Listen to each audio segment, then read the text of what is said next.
모두 가정 여러분, 오늘은 금요일입니다.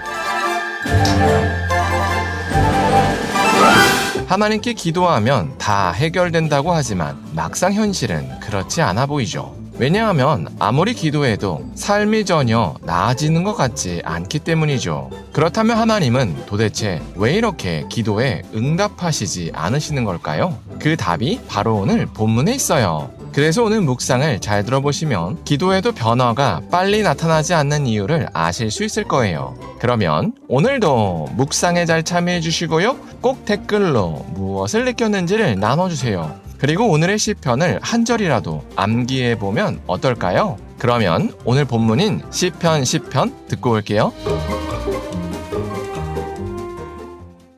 제 10편. 여호와여, 어찌하여 멀리 서시며 어찌하여 환난 때에 숨으시나이까? 악한 자가 교만하여 가련한 자를 심히 압박하오니 그들이 자기가 베푼 꾀에 빠지게 하소서. 악인은 그의 마음의 욕심을 자랑하며 탐욕을 부리는 자는 여호와를 배반하여 멸시하나이다. 악인은 그의 교만한 얼굴로 말하기를 여호와께서 이를 감찰하지 아니하신다 하며 그의 모든 사상에 하나님이 없다 하나이다.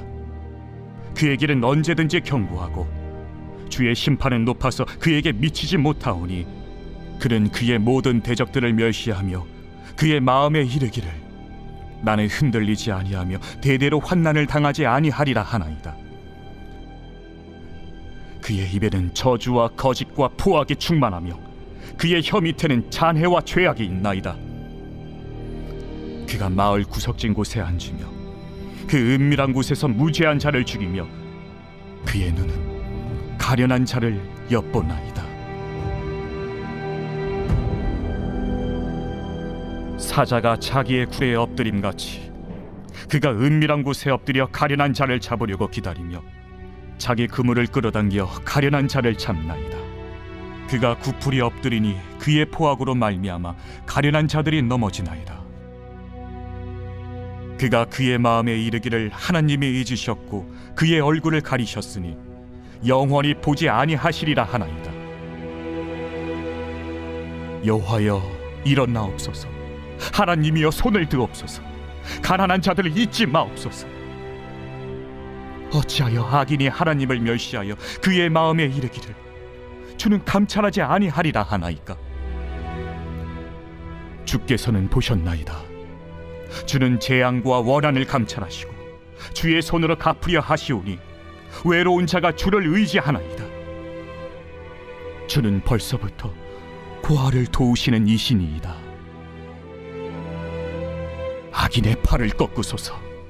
악한 자의 악을 더 이상 찾아낼 수 없을 때까지 찾으소서.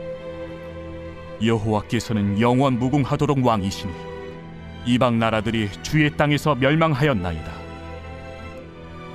여호와여, 주는 겸손한 자의 소원을 들으셨사오니 그들의 마음을 준비하시며 귀를 기울여 들으시고 고아와 압제당하는 자를 위하여 심판하사 세상에 속한 자가 다시는 위협하지 못하게 하시리이다.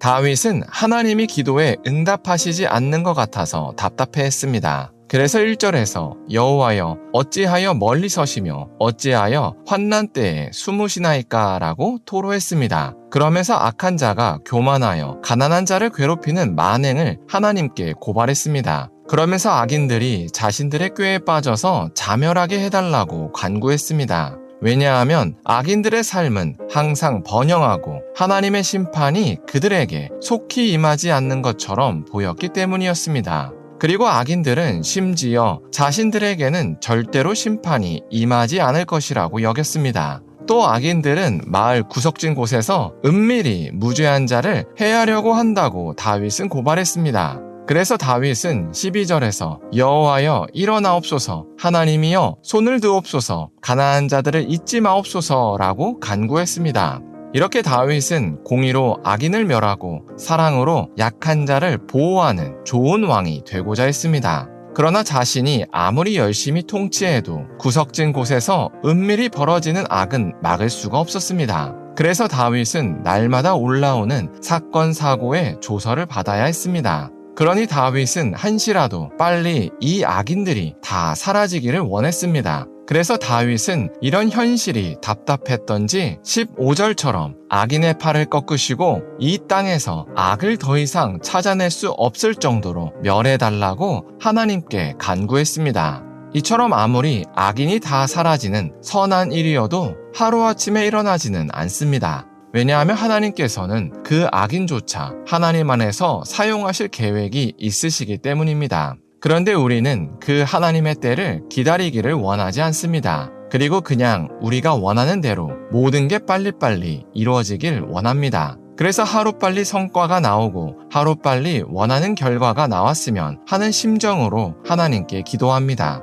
왜냐하면 그렇게 뭐든지 빨리빨리 이루어지면 행복해질 것이라고 생각하기 때문입니다. 그러나 막상 우리가 원하는 대로 모든 게 다 이루어져도 우리는 행복해지지 않습니다. 오히려 모든 게 너무 빨리 이루어지면 허무해지고 불행해집니다. 그래서 하나님은 우리를 위하여 모든 일을 우리의 때가 아닌 하나님의 때에 이루어지게 하십니다. 그래서 하나님은 심지어 예수님의 재림조차 늦추시고 계십니다. 왜냐하면 베드로후서 3장 9절처럼 하나님께서는 사람이 아무도 멸망하지 아니하고 다 회개하기를 원하시기 때문입니다. 그래서 우리는 이런 하나님의 때를 기다려야 합니다. 그리고 이런 하나님의 때가 임할 때까지 기도하며 인내해야 합니다. 왜냐하면 우리가 생각하기에 모든 일이 더디다고 느껴지더라도 하나님은 여전히 섬세하게 일하고 계시기 때문입니다. 그래서 우리가 오늘 하루를 살 때 우리가 간구한 것이 바로 응답되지 않는다고 조급해야 하지 않았으면 좋겠습니다. 그래서 내일 일은 내일에게 맡기고 오늘을 하나님 안에서 충실히 살았으면 좋겠습니다. 기도하겠습니다. 사랑의 하나님, 다윗이 원하는 것이 빨리 이루어지지 않아서 답답해한 것을 나눴습니다. 이처럼 하나님의 때는 우리의 때와 다르다고 고백합니다. 그래서 우리가 간구한 것이 바로 응답되지 않는다고 조급해하지 않게 하여 주시옵소서. 그래서 내일 일은 내일에게 맡기고 오늘을 하나님 안에서 충실히 살 수 있게 하여 주시옵소서. 예수님의 이름으로 기도합니다. 아멘.